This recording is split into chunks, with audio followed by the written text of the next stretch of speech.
Hello friends, so welcome to टिपुसस channel. तो मैं यहाँ पे और भी कुछ क्वेश्चंस लेके आया हूँ। मैंने प्रीवियस वीडियो में कुछ 10 क्वेश्चंस डाले थे अरिथमेटिक प्रोग्रेशन से। यहाँ पे मैं कुछ पीवाईक्यूज डाल रहा हूँ from the chapter coordinate geometry से। ठीक है, तो आप कोऑर्डिनेट ज्योमेट्री में क्या क्या करते हो, तो थोड़ा सा एक हिंट ले लेते हैं। तो कोऑर्डिनेट ज्योमेट्री में आप डिस्टेंस निकालते हो बिटवीन दी 2 पॉइंट्स, है ना। Distance between two given points, suppose x1 y1 x2 y2। तो सपोज ये पॉइंट A है, दिस इज पॉइंट B। तो आप AB नाम दोगे और आप क्या निकालोगे, आप निकालोगे distance by applying the simple formula, जहां पे आप क्या करोगे, एक बार x कोऑर्डिनेट को सब्ट्रैक्ट करके इसको स्क्वायर करना है, प्लस एक बार आपको y कोऑर्डिनेट का डिफरेंस निकाल के स्क्वायर करना है। तो कहीं ना कहीं आप इस फॉर्मूला को अगर रिवर्स ऑर्डर में भी लिखो तो कुछ फर्क नहीं पड़ता, क्योंकि स्क्वायर टर्म इज देयर, क्योंकि स्क्वायर करना है। वैसे तो commutative law a - b is not equal to b - a, लेकिन अगर उसको स्क्वायर कर देते हैं तो वो कहीं ना कहीं इक्वल हो जाता है, राइट। अगर हम एक सिंपल सी चीज को देखें, 2 - 1 is not equal to actually 1 - 2, क्योंकि ये हमें देगा 1 और ये देगा -1।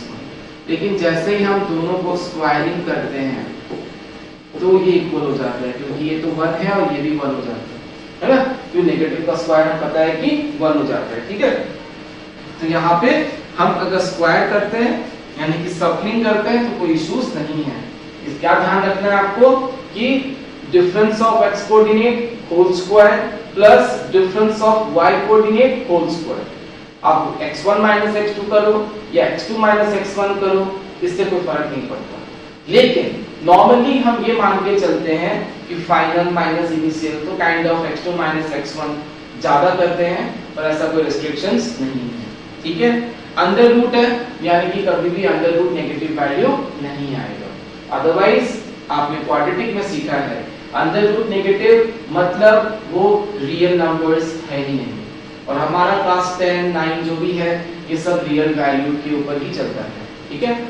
ओके, अब हम चलते हैं थोड़ा सा क्वेश्चंस की तरफ। एक सेक्शन फार्मूला भी आएगा, तो जब उसके क्वेश्चंस आएंगे तो हम उसके फार्मूला को भी एक बार डिस्कस कर लेंगे, ठीक है। चलिए, तो अब हम अगर यहाँ देखें अच्छी तरीके से, अगर इस क्वेश्चंस को देखें तो यहाँ गिवन है कि if the points are collinear, which of the following must be true। तो देखो, collinear के लिए, collinear का मतलब क्या होता है सबसे पहले तो what is the meaning of the word collinear।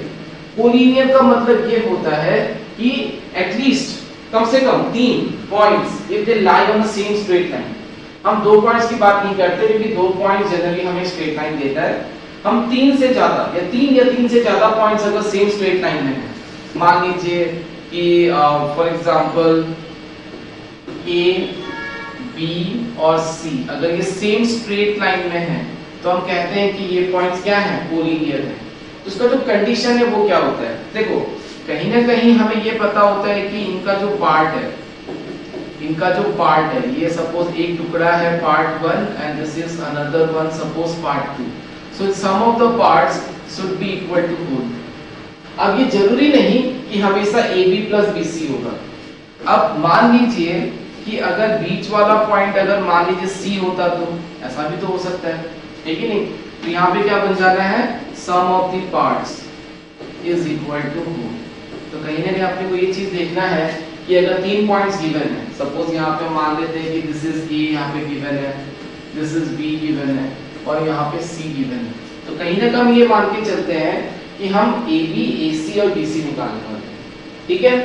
अगर ये कोलिनियर है तो मतलब sum of any 2 parts can be equal to whole, या फिर आप ये कह सकते हो sum of any 2 word distance और size can be equal to the third side. ये जरूरी नहीं कि हमेशा ये होगा या ये होगा। अब आप कहोगे सर यहाँ पे B था बीच में, यहाँ पे C था, तो हो सकता है कि थर्ड सिचुएशन पे A बीच में हो और B और C टर्मिनल्स में हो, साइड में हो। तो यहाँ पे हम क्या लिखेंगे, BA + AC = BC। कहने का मतलब है sum of 2 sides can be or should be equal to the what, third। In that case, we will say that the points are collinear. Fine. I hope आपको समझ में आया है. एग्जाम्पल देके समझाता हूँ. Suppose AB is 3, AC is 2 and AB is suppose 5. हम यहाँ पे देख सकते हैं कि AB plus AC is equal to what? AB. Sorry, मैंने AB ले लिया था, मैं इसको BC कर देता हूँ. BC. So AB plus AC is equal to BC. मतलब ये 3 पॉइंट्स कोलिनियर है. क्योंकि sum of any two sides can be equal to the third side. अब मान लीजिए कि मैंने BC को 2 कर दिया और मैंने AC को 5 कर दिया, तो भी ये कोलिनियर है क्योंकि AB plus BC will give us what? AC. So any two sides must be equal to the third. In that case we say that points are collinear. अब हमें यहाँ कह दिया गया है कि ये पॉइंट्स कोलिनियर हैं, तो A और B के बीच का क्या रिलेशन होगा? तो उससे पहले चलिए हम कुछ चीजों पे फोकस करते हैं कि हमें को AB निकालना है. तो under root we will apply the distance formula. तो 0 minus 1 x2 minus x1 plus 0 minus 2 that is y2 minus y1.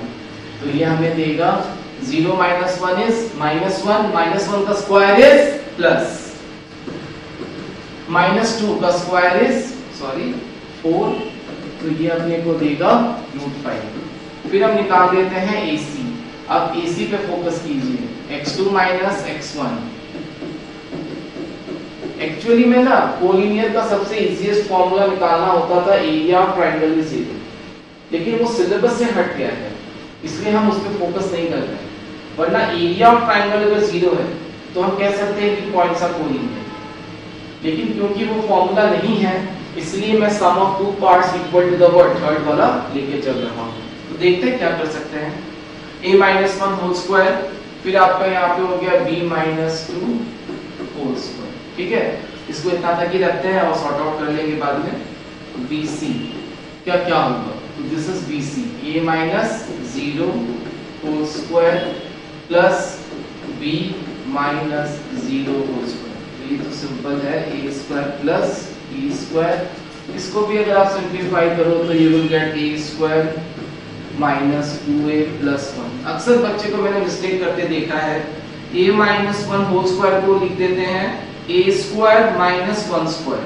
अब प्लीज ध्यान रखिएगा कि ये a- b whole square formula है, तो इसमें 2ab भी होता है. तो a² minus 2ab plus b². ठीक है, तो ये a² minus twice of ab plus b². तो आप 1 प्लस 4 को 5 पे लिख सकते हो, क्योंकि यहाँ कहा गया है कि ये तीनों पॉइंट्स कोलिनियर है और ये नहीं कहा गया है कि कौन सा पॉइंट बीच में है और कौन सा पॉइंट साइड में है. तो हम एक बेसिक कंडीशन लेके चलते हैं और देखते हैं क्या आंसर आता है इसका. ठीक है, तो हम यहाँ पे क्या करना चाहेंगे? देखो, वैसे तो हमें पता है कि सम ऑफ टू साइड्स, तो मैं ये सोच के चलता हूँ कि अगर मैं ऐसे कर लूँ, सब में स्क्वायर रूट है, कहीं पे भी स्क्वायर रूट कैंसिल नहीं हुआ है, तो मुझे लगता है यहाँ पे हमें कम से कम 2 बार तो स्क्वायर करना पड़ेगा, तभी जाके ये साइड सॉल्व होगा. तो थोड़ा कैलकुलेशन लंबा रहेगा ये. एक काम करते हैं, वैल्यूज पुट करके देखते हैं तो इजी रहेगा. जैसे कि अगर a की जगह 2b बैठाते हैं, तो जैसे कि a की जगह अगर हम 2b बैठाते हैं, b क्या बन जाएगा? 4b², है ना? 4b². यहाँ 2b बैठाएंगे तो ये बन जाएगा 4b, फिर ये +1, फिर ये b², ये -4b + 4. तो कोई भी टर्म यहाँ पे कैंसिल नहीं हो रहा, तो कहीं ना कहीं हमें कोई भी टर्म कांस्टेंट टर्म तो नहीं आएगा. तो कहीं ना कहीं शायद ये ऑप्शन हमारे लिए सही नहीं है. हम ट्राई करते हैं यहाँ पे a = -b लेके. अब b = ट्वाइस a लोगे तो भी वो सेम ही चीज आने वाला है जो पहले वाले में आया था. a = -b लेके देखते हैं. अब a की जगह -b बैठाएंगे तो क्या आएगा? ये आ जाएगा आपका -b बैठा रहे हैं, ध्यान रखिएगा. तो ये हो जाएगा b², ये हो जाएगा आपका ट्वाइस b, क्योंकि हम a की जगह -b बैठा रहे हैं. अब यहाँ पे हो जाएगा +1, ये +b², ये -4b प्लस. तो कहीं ना कहीं देखिए यहाँ पे भी अगर हम देखें तो ये 2b² बनेगा, तो कहीं ना कहीं टर्म्स कैंसिल नहीं हो रहे हैं. अब हम ट्राई करते हैं थर्ड ऑप्शन, यानी कि लास्ट ऑप्शन, a = b बैठा के देखते हैं. तो जैसे कि अगर a = b बैठाएंगे तो जैसे कि ये बन जाना है आपका 2b² यानी कि √2b, ये बन जाएगा आपका a², ये आपका b², ये हो जाएगा आपका 2a², ये हो जाएगा आपका b तो -6b, और ये आपका बन जाएगा +5। तो यहाँ तो कहीं पे भी नहीं आ रहा। पर मैं ये सोच रहा था कि अगर मैं ऑप्शन बैठा के अगर ये कहीं ना कहीं शो कर सकूं कि sum of two side is equal to third side, लेकिन कहीं ना कहीं ये फिट नहीं बैठ रहा है। और इसको हमें लगता है सॉल्व करना ही पड़ेगा, और दूसरा ऑप्शन मुझे नहीं दिख रहा है, क्योंकि इस मेथड से हम इसको अचीव नहीं कर पा रहे हैं।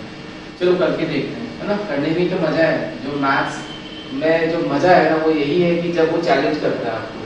तो लेट्स डू इट। सो मैं काम करता हूँ, इन दोनों का प्लस लेके इसको इक्वल करता हूँ, ठीक है। चलिए, तो a² प्लस ये फिर √5, ठीक है, equals to √a² minus 2a plus b² minus 4b plus 4 या 4 + 1 5 लिख सकते हो। अब मैं बोथ साइड अगर स्क्वायरिंग करूं, क्योंकि स्क्वायर रूट हटाने के लिए बोथ साइड स्क्वायरिंग तो करना ही पड़ेगा, तो ये बन जाएगा a² प्लस b² प्लस 5, यानी कि ये हो गया a का स्क्वायर, रूट और स्क्वायर कैंसिल, ये हो गया b का स्क्वायर कैंसिल, ये ट्वाइस ab,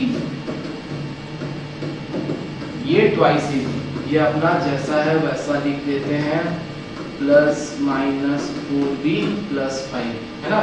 तो यहाँ पे ये a का स्क्वायर कैंसिल, ये b का स्क्वायर कैंसिल, ठीक है। इनफैक्ट ये 5 भी क्या हो गया, कैंसिल हो गया। तो यहाँ पे बचा आपका 2 × a² प्लस b² × √5, और आपका यहाँ बचता है -2a माइनस 4b। इनफैक्ट आप इस 2 को भी कैंसिल कर सकते हो, क्योंकि यहाँ पे 2 कॉमन जा रहा है, ठीक है। तो a दोनों में रूट है, मल्टीप्लाई कर सकते थे, लेकिन मैंने उसको अभी तक वैसे ही रखा है।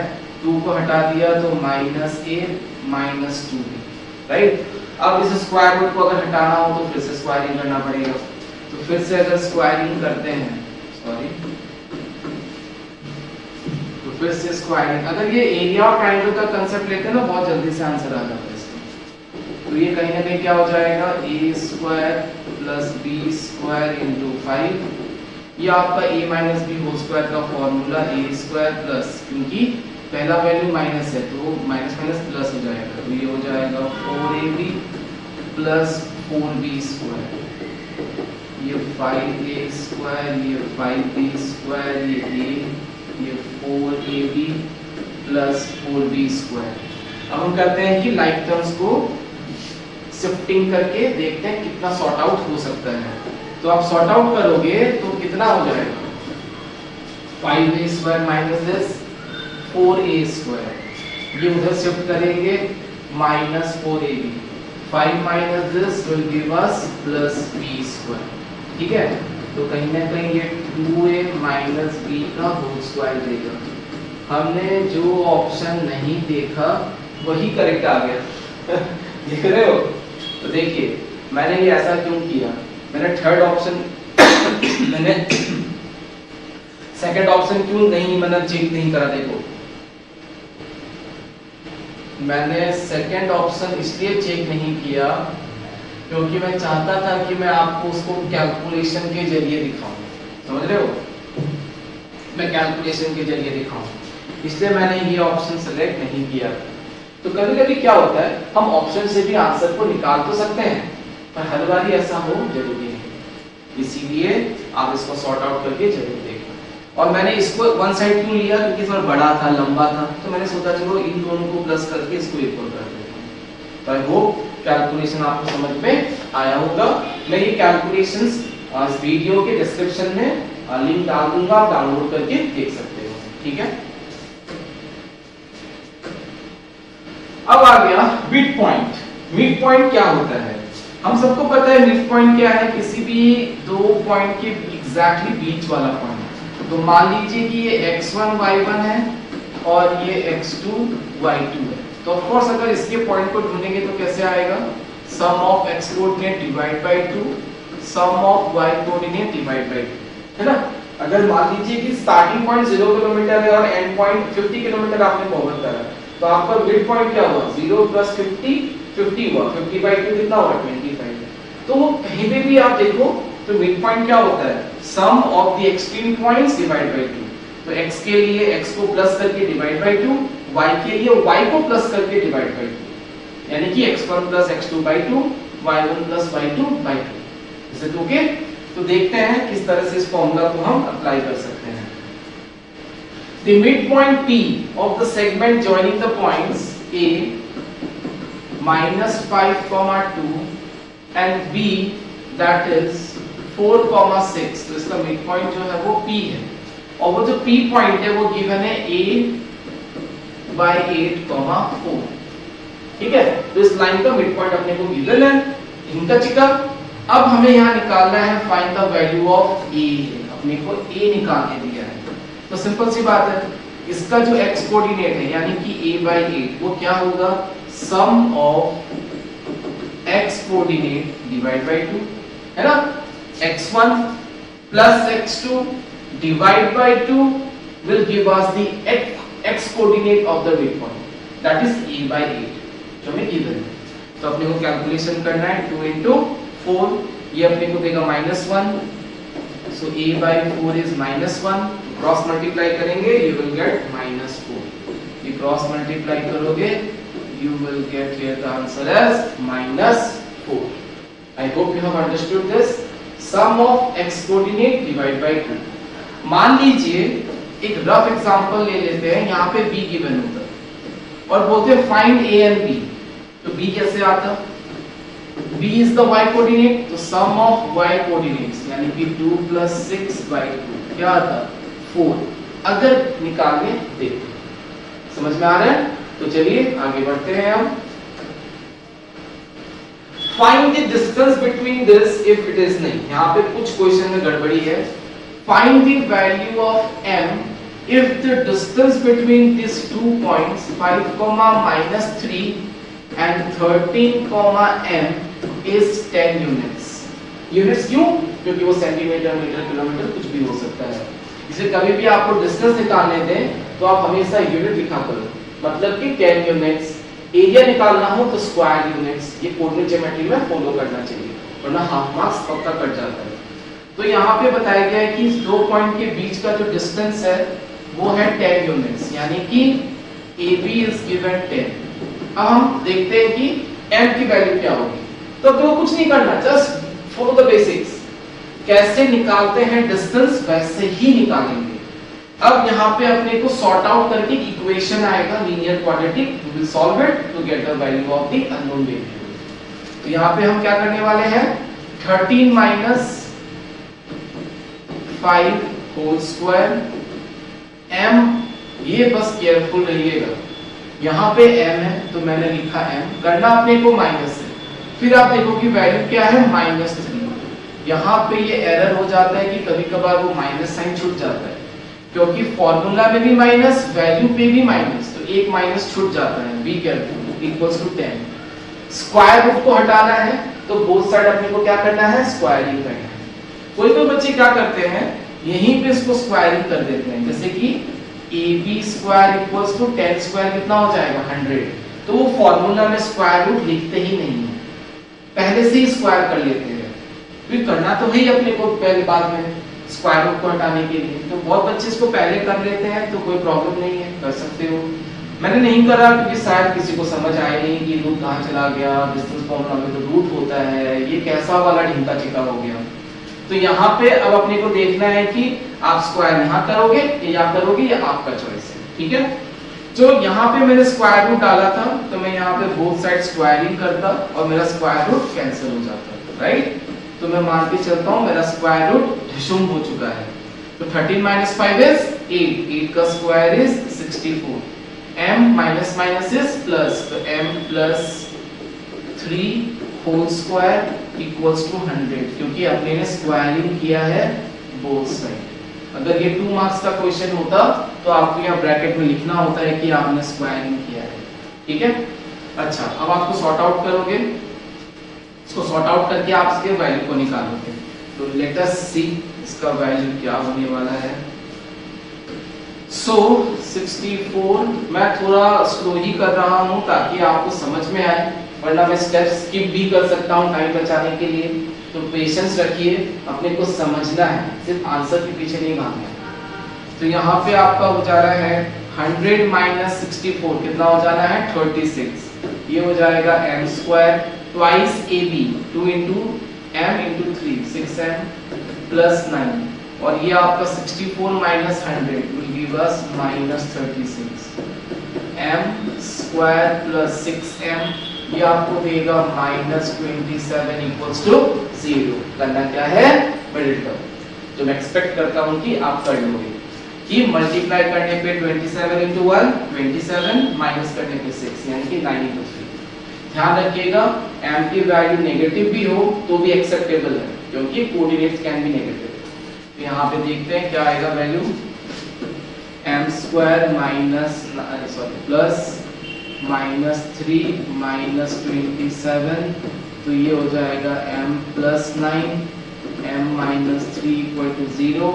तो m का वैल्यू या तो 3 है या तो माइनस 9 है। तो अपना ऑप्शन कौन सा गिवन है 3, तो हम 3 को चूज करेंगे।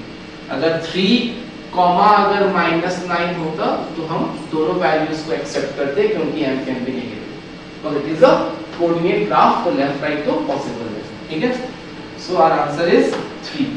आई hope you have understood this question. Fine, चलिए हम आगे निकले। कोई दिक्कत हो तो मुझे कमेंट बॉक्स में डाल दीजिएगा, मैं उस तरह के क्वेश्चन के वही क्वेश्चन को एक बार फिर से रिपीट कर दूंगा। फाइन, अब ये देखो, ये एक छोटा सा एमसीक्यू और लॉजिकल क्वेश्चन है। The distance of the point 4,0 from the x axis is, तो एक बार ऐसी रफ ग्राफ ड्रॉ करके आप इमेजिन कर लो 4,0 कहीं ना कहीं यहां होगा, तो इसका डिस्टेंस पूछा है एक्स एक्सिस से क्या होगा। ये खुद ही पॉइंट कहां पे बिलोंग करता है, एक्स एक्सिस को बिलोंग करता है, तो इसका जो डिस्टेंस है वो क्या है कहीं ना कहीं 0 है ना, क्योंकि एक्स के साथ तो कोई गैप ही नहीं है, वो खुद ही एक्स पे बैठा है। इसका आंसर क्या होगा 0। ठीक है, चलिए अब हम चलते हैं नेक्स्ट क्वेश्चन की तरफ। इफ द मिड पॉइंट, चलिए दूसरा क्वेश्चन भी मिड पॉइंट पे आ गया है। अब आप इसका आंसर खुद मुझे बता सकते हो। तो 3p, 4 माइनस 2,2q का मिड पॉइंट है 5, p। तो अपने को निकालना है what is p, can not be determined. ऐसे ऑप्शंस भी आते हैं क्योंकि एडिशनल क्वेश्चंस जो सीबीएसई ने डाले हुए हैं अपने वेबसाइट में, वहां पे इस तरह के ऑप्शंस भी आते हैं, can not be determined, data not sufficient to solve the question, इस तरह के ऑप्शंस भी आते हैं। तो यहाँ पे क्या हो जाएगा x coordinate x1 plus x2 y2 equals to 5 है ना। x1 प्लस x2 को प्लस करके डिवाइड बाय 2 करा equals to the x coordinate. ठीक है, तो ये क्रॉस मल्टीप्लाई 10, तो ये माइनस 10, तो ये 3p हो जाएगा 12, तो p हो जाएगा 4। तो यहाँ पे p का वैल्यू है 4। ठीक है, अगर q का वैल्यू देते या पूछते तो हम q का वैल्यू कैसे निकालते, हम कैसे निकालते 4 प्लस 2q डिवाइड बाय 2 है ना, इक्वल्स टू क्या होता p। p का वैल्यू कितना है 4, तो ये 2 4 सा 8, 8 माइनस 4 इज 4, तो अपने को q का वैल्यू क्या मिलता 2 मिलता। तो अगर हमें पूछते तो हम q का वैल्यू क्या निकालते 2। क्या किया हमने, very simple, x1 plus x2 divide by 2, y1 plus y2 divide by 2। हमने x के लिए x कोऑर्डिनेट के साथ इक्वल किया, y1 प्लस y2 बाय 2 के लिए हमने y के साथ इक्वल किया। ठीक है, आई hope you have understood this. चलो, वेरी नाइस। हम आगे बढ़ते हैं। सॉरी, हाँ, the point dividing the line joining this point in the ratio 2:1 internally is, तो जैसे मैं कह रहा था सेक्शन फॉर्मूला, कैसे हम एक लाइन को एक पर्टिकुलर रेशियो में डिवाइड करते हैं।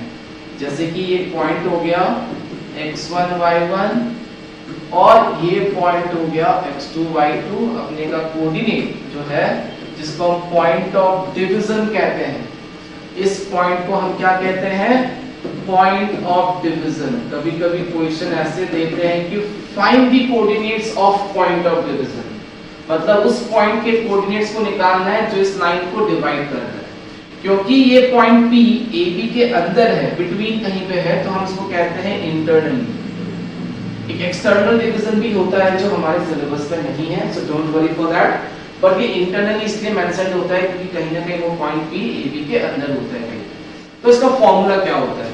तो x की वैल्यू कैसे निकालते हैं? तो सिंपल है, देखो रेशियो अगर हम ले लेते हैं m/n कि ये m पार्ट है और ये n पार्ट है, तो रेशियो ऐसा लिखा जाता है, सॉरी फॉर्मूला ऐसा लिखा जाता है mx2 plus nx1 by m plus n। फिर दूसरा जो फॉर्मूला आप लिखोगे यहाँ पे y इक्वल्स टू, ये जाएगा फिर से उधर m y2 n, फिर इधर से आएगा तो n y1 by m plus n। आप देख सकते हो कि x वाले फॉर्मूला में सिर्फ x कोऑर्डिनेट्स का रोल प्ले है, y में सिर्फ y का है, क्रॉस होता है, m जाएगा x2 के पास, n जाएगा x1 के पास।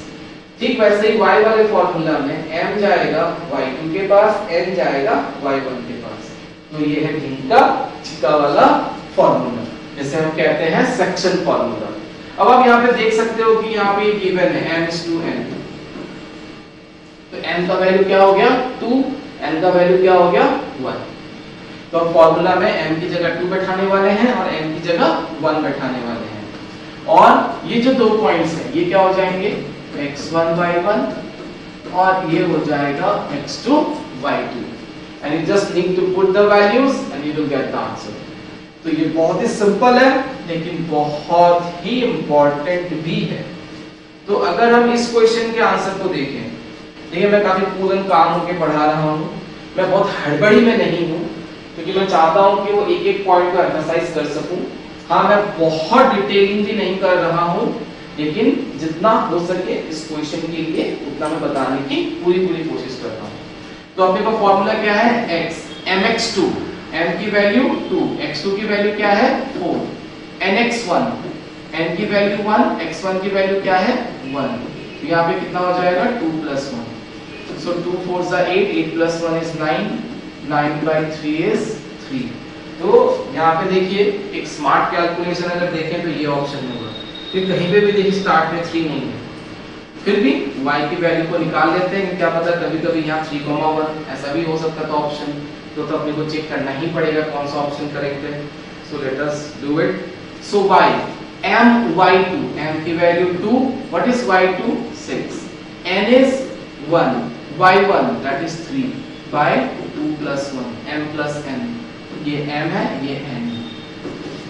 अब ये 2 × 6 कितना हो गया 12, 12 + 3 is 15 by 3 that is 5। तो आंसर इज 3,5। तो कहीं ना कहीं ये ऑप्शन ही गलत है, तो option should be 3,5। Is it okay? I hope आपको समझ में आया हो ये फॉर्मूला और कैसे इसको हम अप्लाई करेंगे। I hope it is clear, crystal clear. Yes इनका चिका यो। चलो अब बढ़ते हैं आगे। हाँ, फिर से ये कोलिनियर है, तो कहीं ना कहीं आप क्या करोगे, इसको a मान के चलिएगा, इसको b और इसको c। तो आप ab निकालना, bc निकालना और ac निकालना, फिर किसी भी दो पार्ट को इक्वल टू थर्ड पार्ट लेके स्क्वायरिंग कीजिएगा, आंसर आ जाएगा। अगर कोई दिक्कत हुई तो मुझे बताना।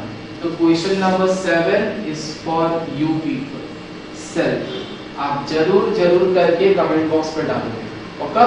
Okay fine. अब चलते हैं नेक्स्ट क्वेश्चन पे। The coordinates of a point on the y-axis which is equidistant, very important question। ये टेक्स्ट बुक बेस्ड क्वेश्चन है और बहुत इंपॉर्टेंट है। यहाँ पे आपको ये भी ध्यान रखना पड़ता है कि कौन सा पॉइंट y-axis में होता है। ये सेम क्वेश्चन आपको ऐसे भी आ सकता है, find the coordinates of a point on the x-axis। Text book में है, आपको याद आ रहा होगा। तो कोई भी पॉइंट अगर y-axis में होता है तो उसकी कोऑर्डिनेट क्या होनी चाहिए, जैसे कि 0,2, 0,-2, 0,-3, 0,3।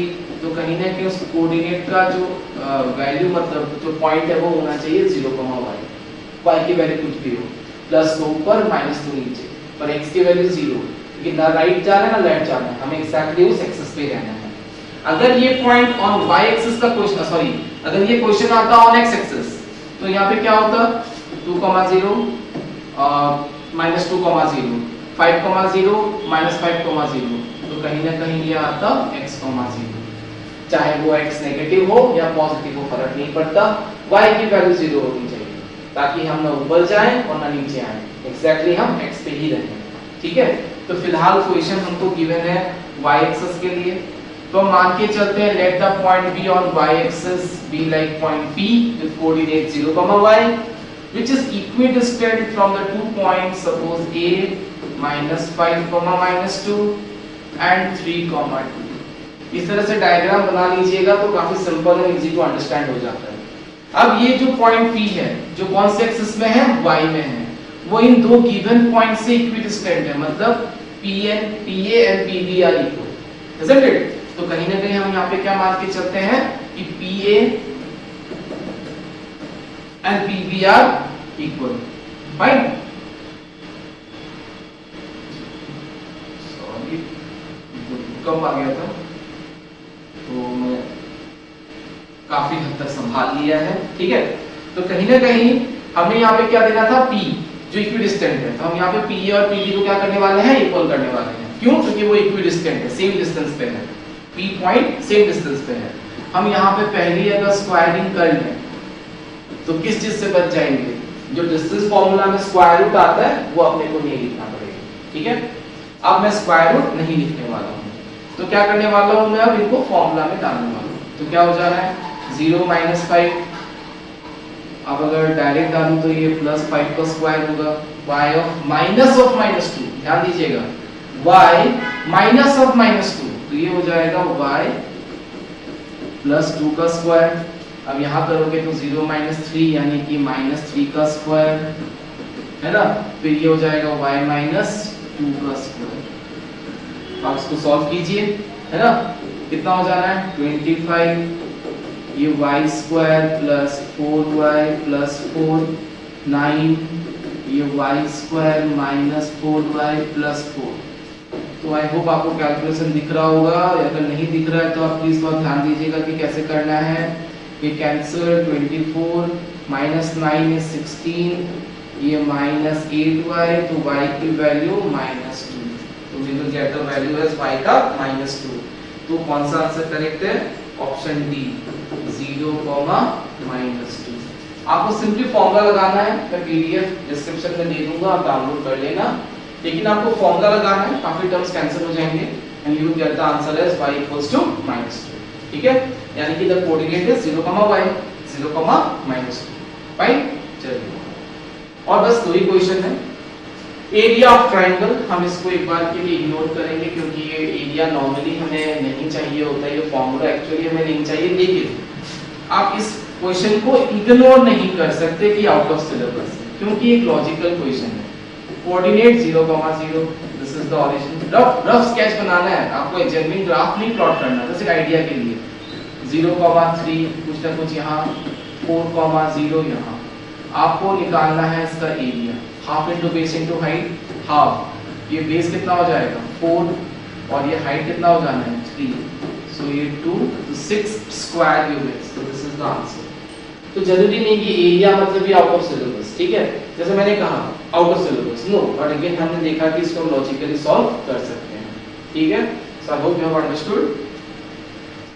इफ द कोऑर्डिनेट्स, ये आपके same text book based question है, कहीं ना कहीं if the coordinates of one end of a diameter of a circle, तो एक सर्कल है, ये डायमीटर है O, सपोज AB, तो of course O is the mid point क्योंकि ये दोनों रेडियस है, तो मिड पॉइंट फॉर्मूला कहीं ना कहीं आ सकता है। एंड पॉइंट, एक one of the end points given है 2, 3, सेंटर इज गिवन -2, 5 और अपने को दूसरा कोऑर्डिनेट निकालना है यानी कि x, y।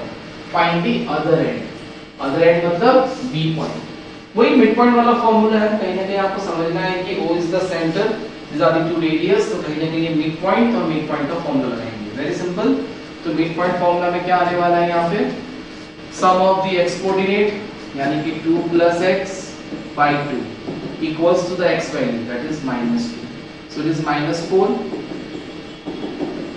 है ना। तो x की वैल्यू हो जाती है -6। तो देखो यहाँ पे दो जगह -6 है, तो या तो a या तो b हो सकता है।